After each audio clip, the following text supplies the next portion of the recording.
Welcome to the Popish Plot. I'm Nate. Today is Make It Monday, and today we are going to be making sacrifice beads. Now, you may be asking yourself, what are sacrifice beads? Some people call them sacrifice beads, some people call them good deed beads. I've seen it either way. But the story goes that Saint Therese of Lisieux used to carry around a small string of beads in her pocket that she would use for counting sacrifices or good deeds, acts of love that she might have done, which she would then offer up as a prayer to God. And basically all this is a fancy little abacus to help you do the same. Now, for some of you out there, I know what you're thinking. That's salvation by works. And no, it's not.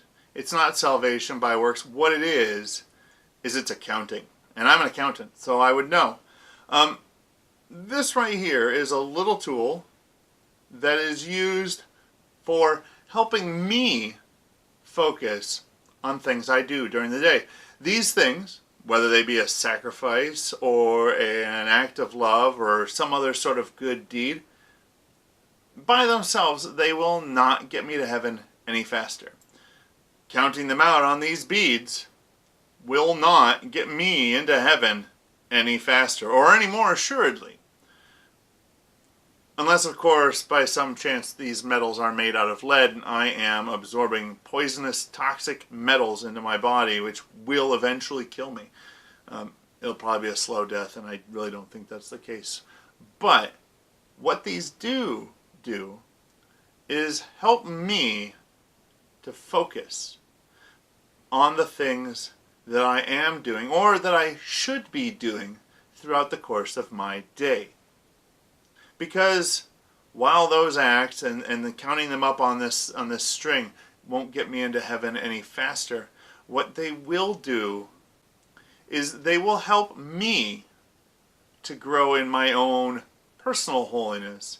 And they will, and in doing so, I will become more like who God made me to be. So, while it is not salvation by works, it is certainly a nice little devotional tool to help you, or myself in this case, focus on becoming more who God made us to be.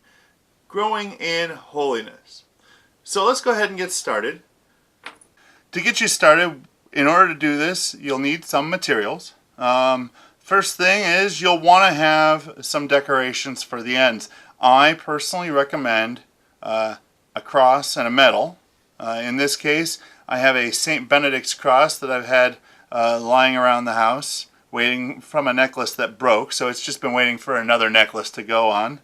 And since this is a devotional that was inspired by Saint Therese of Lisieux, I have a Saint Therese medal. In truth, you can use whatever you want to decorate the end. You could have a cross on each end. You could have a medal on each end. It's up to you. Make it the way you want it to. Make it the way you want it to be. Next, you'll need beads. You'll need for this design. You'll need 11 beads. You have 10 for counting, and then one more as in Our Father. I have chosen to use pony beads as they are easy to find and inexpensive, and they come in great big bags. So if you want to make one for all of your friends, if you want to make one for each of your friends and family, you'll have plenty of beads. I've chosen to use yellow and white in keeping with the theme of our Vatican flag, with just a pair of black beads that are going to frame the whole thing in. And then you'll also want some string. Now, as far as the string goes, it can be any color you want. It can be just about any thickness you want, but it will be going through your beads twice, one from one side and one from the other side. So you want to make sure that whatever size bead you choose and whatever size string you use, it's going to be able to fit through, the string is going to be able to fit through the bead twice. With these type of pony beads, the string that I have and the string that you'll want to use is going to be about 1 millimeter thick.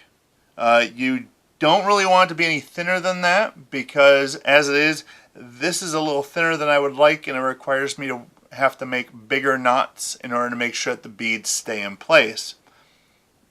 But once again, as far as size goes, you could go a little bit bigger if you wanted to, as long as it's able to pass through the bead twice. And for this size of a sacrifice bead string, you'll want about 25 inches of string. So to get started, the first thing you're going to do is you're going to take the metal, or whatever you want to be at this far end, and thread it through the beads, or thread it through the string, or onto the string.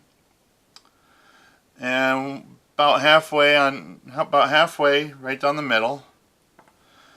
We're then going to go and take a bead, put one string through like so, and then we're going to take the string, and we're going to take the other end of the string, and we're going to push it through from the other side so that we have a string coming out over here and a string coming out over here. At that point we can pull our strings through, and once that first bead is all the way down, what you want to do is you want to line up the ends of your strings so that they're even, and then just make sure that everything is sitting in the middle-ish on this end. So there's our first bead. The rest of them are, the next 9 beads are all pretty much the same. So we're just going to go ahead and go through those.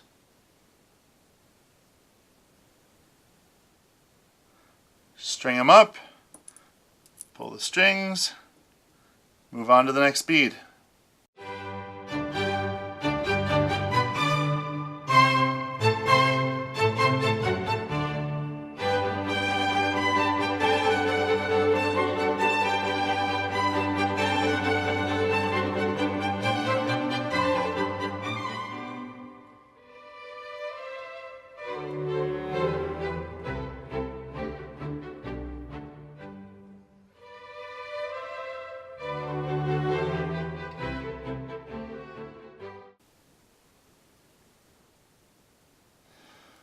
Okay, so now that we've got our 10 counting beads on there, once you've gotten to that point, we're going to change what we're doing here, and we're going to measure off just a little space, usually about the width of a finger.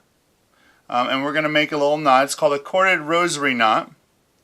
If you've ever seen one of those beaded rosaries, it's usually handmade. You might find them in your perpetual adoration chapel, or quite oftentimes if there's a crafty person in your parish, they might be making them for people to send off to soldiers. It's the knot that's used between each of the sections of beads. So between an Our Father and the 10 Hail Mary beads, and then the next set of beads, you'll have one of these knots. So the way that it's made is, like I said, we measure off about a finger's width, and we're going to take our string, wrap it around our fingers so that it makes an X, and we're going to go around about 2 more times if you can. My fingers are a little on the thick side. So once you've gone around about 3 times, you're going to gently slide it off your fingers so that you keep the loops all together, and you're going to take the ends and feed them through like so. We're then going to we're then going to use our finger to hold the bottom of where the knot should be. Come on. And we're going to pull with our right hand, or if by some chance you're lefty and left is your dominant, your left hand, we're going to pull the knot tight. And I've got almost, come on, there we go.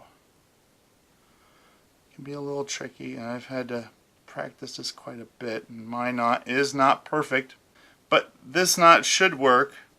The primary purpose of this knot is to be large enough so that when we take our 11th bead, our Father bead, and we string it, the knot is going to keep the bead from going down to join its brethren.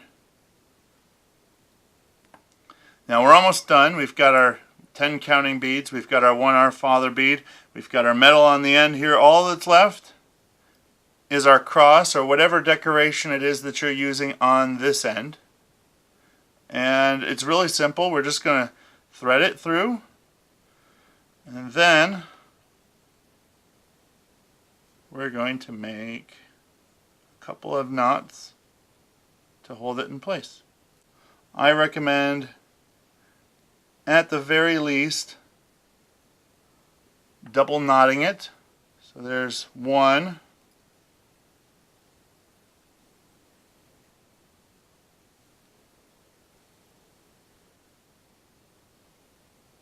and there's the second one. So there we are. We have our sacrifice beads all made, and as you'll notice, I can go and move some to one end and they stay separate. The strings passing back and forth through them keep them from sliding back and forth on their own. And then all that's left, once you've gotten your knot all good and tight, is to take a pair of scissors and snip off the extra string. If you're using a nylon string, I am not, this is an all-natural, I think the package said it was made out of hemp thread, but if you're using a nylon string, you'll want to go and use a match to sear the ends so that they don't unravel. But that's it right there in a nutshell. So there you have it. That's how you go about making your own little set of sacrifice beads. One of the beautiful things about this devotional tool is that it is entirely customizable. You can choose the beads, you can choose the string, you can choose the decoration on the end. It's all entirely up to how you want to go about making it. So go down below. Please put down in the comments any other fun religious crafts you might like to see us try making, or you might like to know how they get made. Make sure you hit the subscribe button and the notification bell next to it so that you'll be notified when we have new episodes coming out. Like this episode, please, just so I know that you're watching it. And remember, until next time, live your faith, love your faith, and share that love.